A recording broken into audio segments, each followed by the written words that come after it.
Hi friends, welcome back to my channel. For everybody who doesn't know me, my name is Amelie Zetska. I'm a photo artist and digital nomad, and I've been traveling full-time for a bit over a year now.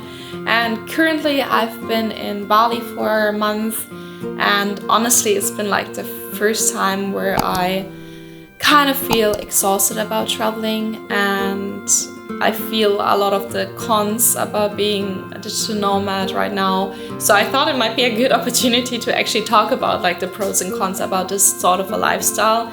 So in this video, I'm gonna share my personal perspective of being a digital nomad. I don't want to sound too positive or too negative, so I always gonna say one positive thing about being a digital nomad and one negative.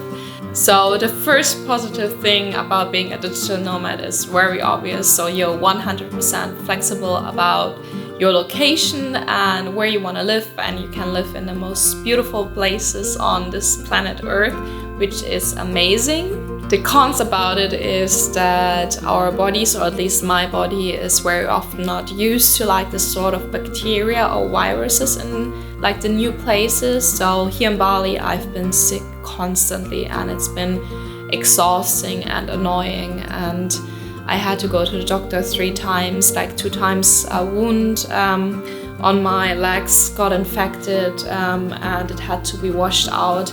And I have like a wound here now, and it has to be like cleaned really regularly, which is really annoying. And 2 times I also had like very heavy fever with cough and body aches and everything. So I think that's what I really underestimated, that my body is not really used to like this new bacteria which is here in Southeast Asia.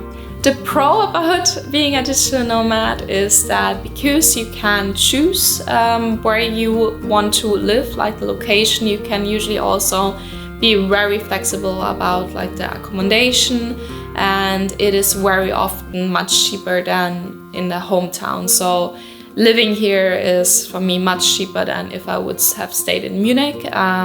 Also the food is much cheaper, so you can really flexibly arrange your accommodation depending on how much income you have or how much budget you have during like this month, which is really cool. The negative aspect about that is that the accommodations at the location you're traveling to is not always what you want or what you need. So for example, here in Bali, there are like mostly 2 different types of accommodations. The first one is to get a villa, and villas are very expensive, so it makes more sense if you're like traveling with a partner or a group of friends to get like a villa for all of them. But that was not the case for me, so I stay in a guest house, and a lot of other digital nomads I met are staying in guest houses. And basically guest houses are very much like hotel rooms and very impersonal, and I personally would have preferred to stay like in an apartment, to have something more homey where I feel more like settled down and can feel more home, and that's sadly not the case here. So that's what I'm kind of missing right now. I would love to have like more of my own private space. The positive thing about being a digital nomad is that you meet a lot of new people and a lot of really interesting people, because you get to know a lot of other digital nomads, and usually they're like really outgoing people, very interesting people, because they all have like their own little stories of how they got there and what they experienced on their travel so far. So you hear a lot of really inspiring stories, have a lot of new really interesting and inspiring people around you, which I personally really love. The negative aspect about that is that you always get into a new place, and it obviously like takes a bit of time to like find the right people, because at the beginning you just meet with a bunch of people, and then you have to kind of select which people you vibe good with and which maybe not as much. And that is kind of socially exhausting, especially at the beginning, until you have like your group of like really fitting people for you, and then very often they leave. So that's kind of exhausting as well, that you get along with somebody really well and then you just have to say goodbye after a couple of weeks. And also I have made, luckily, a lot of really good friends in my last places I stayed in, but to keep in touch with them is sometimes also a little bit exhausting, even though I really generally like them and I would love to stay in touch with them, but it's just so much that keeps happening, so you can't update everybody on everything all the time, and eventually the contact will just slow down a little bit, and that's kind of sad as well. One very positive thing is that you can try out so many new activities, hobbies, and educate yourself much better on like different languages. For example, I learned Spanish when I was in Spain, and of course different cultures, so you have like a lot of new input and you have a lot of new stuff you can try, which is really exciting. The negative aspect about it is that like sometimes I like the feeling of being like settled, calm, cozy and home, and that is sometimes what I'm kind of missing while traveling. I did have it more when I was in Cape Town. I think it comes together with accommodation, so I had an apartment when I was in Cape Town and I felt much more like at home.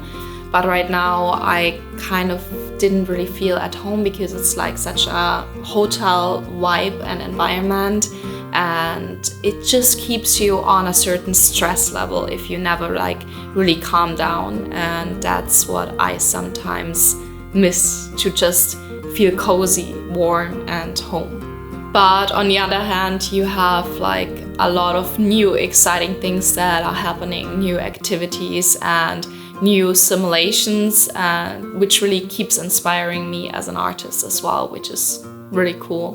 One downside is also that visa struggles are real, like it's exhausting sometimes, especially here in Bali. In Cape Town you can go, especially like for people with my passport, you can go in and get like a 3 months visa on arrival.